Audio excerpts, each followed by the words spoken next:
स्वतंत्र शाखाएं जो अपने पूर्ण लेखे रखती हैं, ऐसी शाखाओं के जब हेड ऑफिस के खातों के साथ समायोजन किया जाता है तो उसकी दो विधियां हमने पढ़ी हैं पिछली वीडियो में। फर्स्ट विधि जिसमें प्रत्येक मद का खाता खोला जाता है।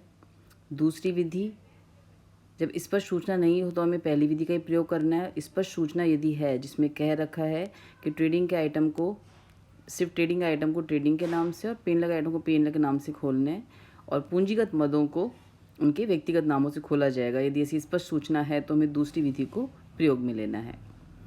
तीसरी विधि का प्रयोग हम तब करते हैं जब एक स्वतंत्र शाखा अपना संपूर्ण तलपट हेड ऑफिस को नहीं भेजती है, वरन अपना ट्रेडिंग और प्रॉफिट एंड लॉस अकाउंट स्वयं बनाती है और सिर्फ लाभ या हानि की सूचना और संक्षिप्त तलपट हेड ऑफिस को भेजती है।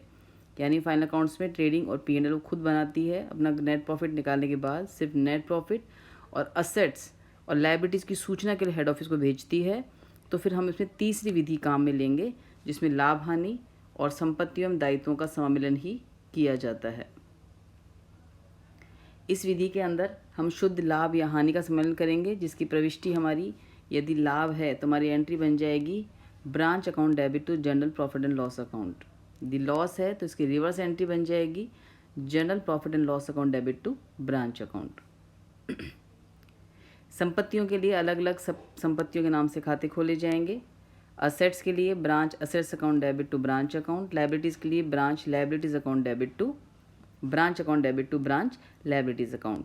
तो ये मोस्टली 3 एंट्रीज बनती हैं इस तीसरी विधि के अंदर, जब शाखा अपने ट्रेडिंग प्रॉफिट लॉस अकाउंट खुद बना के सिर्फ लाभ या हानि की सूचना और संपत्तियों दायित्वों की सूचना हेड ऑफिस को भेजती है। इस स्थिति के अंदर हम कैसे करेंगे इसका एक एग्जांपल लेके देखेंगे। यहाँ पर एक एग्जांपल लिया है जिसमें हमें cash in hand, debtors, furniture, creditors, हमें संपत्तियों दायित्वों की सूचना है, क्लोजिंग स्टॉक की सूचना है और हमें प्रॉफिट एंड लॉस की सूचना दे रखी है केवल। क्योंकि यहाँ पे सिर्फ प्रॉफिट एंड लॉस की सूचना है, ट्रेडिंग और P&L पहले से ही बनाया हुआ है, इसलिए हमें यहाँ पर तीसरी विधि को काम में लेना है।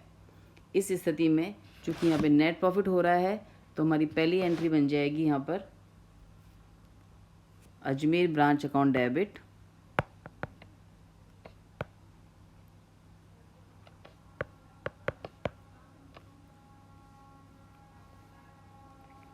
To head office P&L account या फिर to general P&L account, to head office या फिर journal profit and loss account. ये बन जाएगा हमारा 6250 रुपीज़ से। ये हमारी फर्स्ट एंट्री बन जाएगी प्रॉफिट लॉस को ट्रांसफ़र करने की। इसके बाद हम संपत्तियों का अकाउंट खोलेंगे। तो संपत्तियों का अकाउंट खोलने के लिए हमारी एंट्री बन जाएगी branch cash account debit, branch debtors account debit,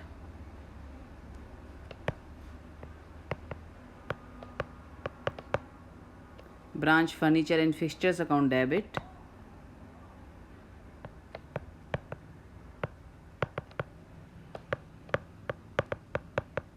fixtures account debit to Ajmer branch and branch closing stock भी है, ब्रांच स्टॉक अकाउंट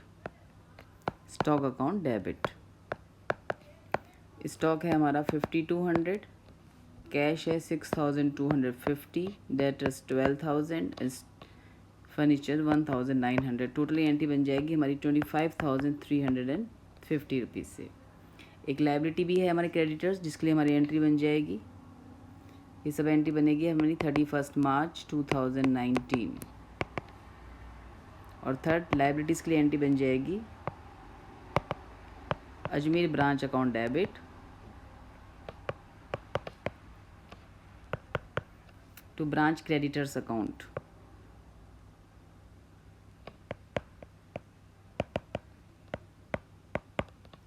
$8600। तो तीसरी विधि में हम ये तीन ही एंट्री खोलेंगे, एक तो प्रॉफिट एंड लॉस ट्रांसफ़र करने की, एक संपत्तियों का अकाउंट खोलने की और एक हमारा दायित्व का अकाउंट खोलने की। तो इसमें ब्रांच अकाउंट बनाते समय जब हम अजमेर ब्रांच अकाउंट बनाएंगे, यहाँ पर यदि हेड ऑफिस की पुस्तकों में in the books of head office जब हम अजमेर ब्रांच का अकाउंट बनाएंगे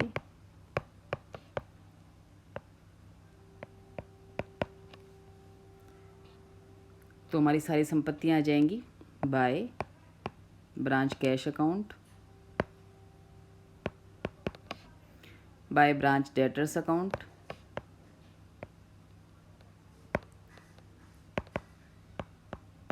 bye branch furniture account,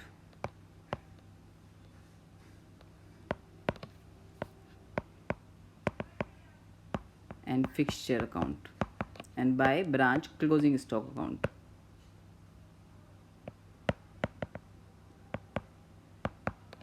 amount आ जाएगी हमारी 6250, 12,000, 1900 and 5200, टोटल 25,350 रुपीज़। डेबिट में हमारा चूँकि यहाँ पे हेड ऑफिस का ओपनिंग बैलेंस दे रखा है हमारे 10,500, तो टू बैलेंस BD आ जाएगा हमारा, ये हमारा अजमेर ब्रांच अकाउंट,